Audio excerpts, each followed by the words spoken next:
High বন্ধুরা, তোমাদেরকে আমি আজকে সুন্দরবন রায়মঙ্গল নদী আছে সেই নদীর ধারে আমি ঘুরতে গিয়েছি।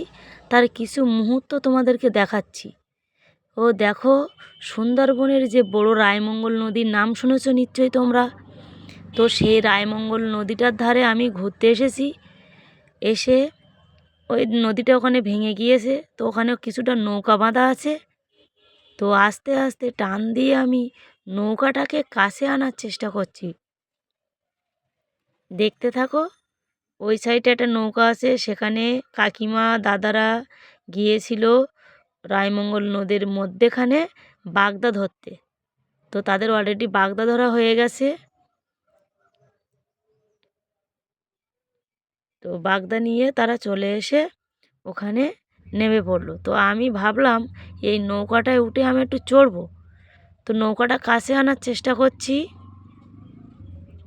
দেখি আস্তে আস্তে আস্তে আস্তে টেনে নৌকাটাকে আমি কাছে আনলাম। কিন্তু আমার তো এক হাত দ্বারায় তো ধরে রেখে ওঠাটা তো অসম্ভব হয়ে যাচ্ছে। তো আমি, আমার পাশে একজন থাকে, সে ক্ষুদে শিল্পী সায়ন, সে সায়নকে ডেকে নিলাম।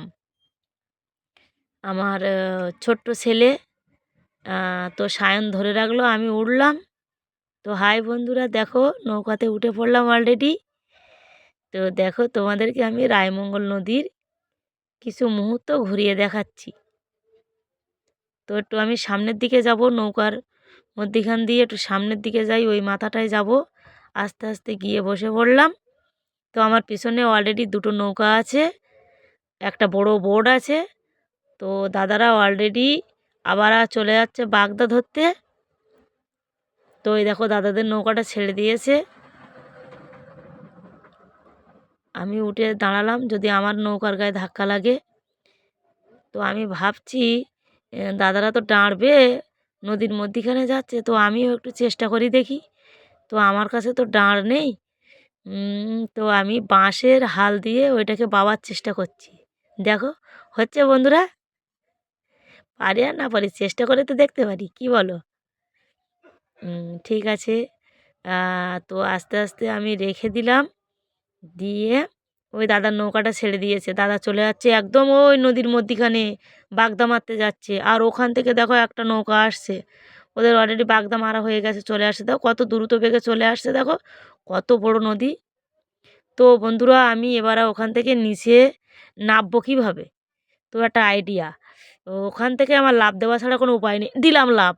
ওই তো হাই বন্ধুরা, আমার ছোট্ট মুহূর্ত তোমাদেরকে ঘুরিয়ে দেখালাম। কেমন লাগলো? ভালো লাগলে লাইক কমেন্ট শেয়ার করবে।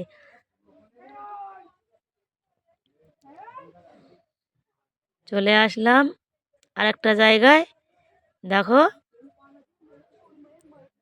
ওই নদী রাস্তা ধরে আমরা একটু সামনে ঘুরতে চলে আসলাম।